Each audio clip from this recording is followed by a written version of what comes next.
All right, guys, so we've got the warm-up for A-Day. So this is lower body.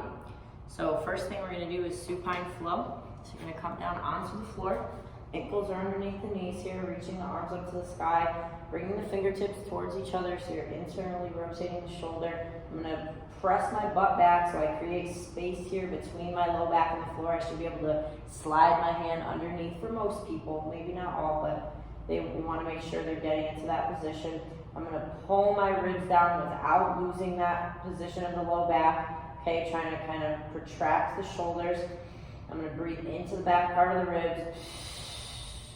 And I'm going to try and empty my lungs with every single breath, okay? With maintaining the positions of all sections of the body, all right? It's going to be challenging. Let them know it's going to be challenging. Most people in small group already know that and they're familiar with these flows. We're going to go 2 rounds for that. So when you see on the dock, there's just a dash underneath. That dash represents 2 rounds, all right? After that, we've got a frog alternating hip internal rotation. So you're going to come down onto the ground. We're going to get into this frog position. So it's very challenging here. Knees are at about 90 degrees. You've got the toes tucked in. Now, they can be up on their wrist like you see me here, or if it's easier, they can come down onto their elbows, whatever is best for them. We're gonna do 3 reps each side, alternating sides. So inhale and brace. You're gonna lift the ankle off the ground. They're gonna feel a lot of demand in the hip and the back pocket area, and then come down. And you're gonna do the other side, lifting, nice and gently. It's not going to be a large range of motion, so you want to make sure to let them know that when you're demoing. Okay, and their goal is to go 3 per side and then rest. Okay, and then go 3 per side and then rest. So you've got another one with 2 rounds here, so make sure you make that clear in the very beginning. 2 rounds of this exercise, 3 reps per side, rest. People are only going to get in maybe 2, maybe 3 rounds if they're very mobile, but it's not going to be a lot, and they don't need a lot. Okay. Now, that's a very challenging position. So if they cannot do that, what you're going to do is bring them into a basic hip switch. So seated position, legs are at 90 degrees. Make sure their calves aren't too close to the body here. They have space to move. We want to coach up that the front foot, they're going to feel that sit bone, okay? They might feel both, but most will only feel that front sit bone.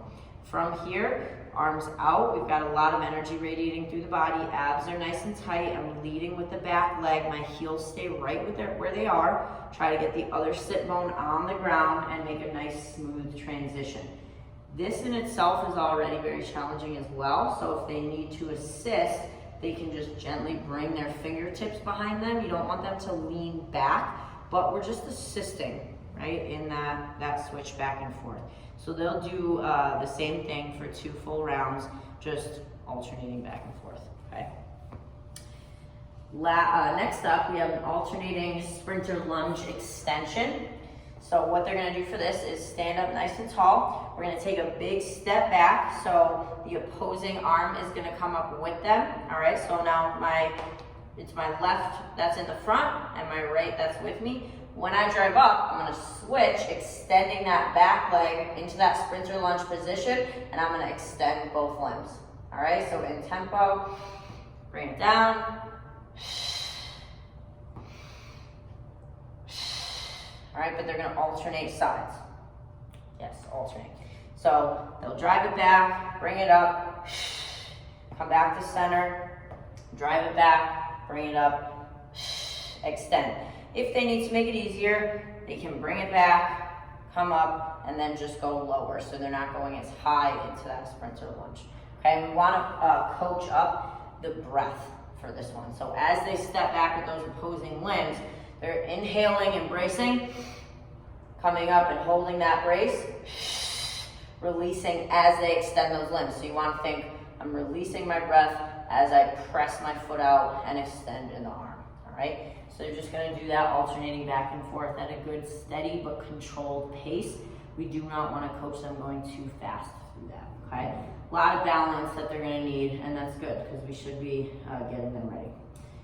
Last is gonna be a chopper drop call out. So athletic stance, knee soft, hip soft, chest is nice and tall. Start by chopping the floor. The floor is hot. We want them to move their feet quick. When I say drop drop down, make sure they have a good hand support on the floor, and then they're just gonna hop it right back up, drop, bring it down, and you wanna coach them into allowing the chest to come right down to the floor, okay?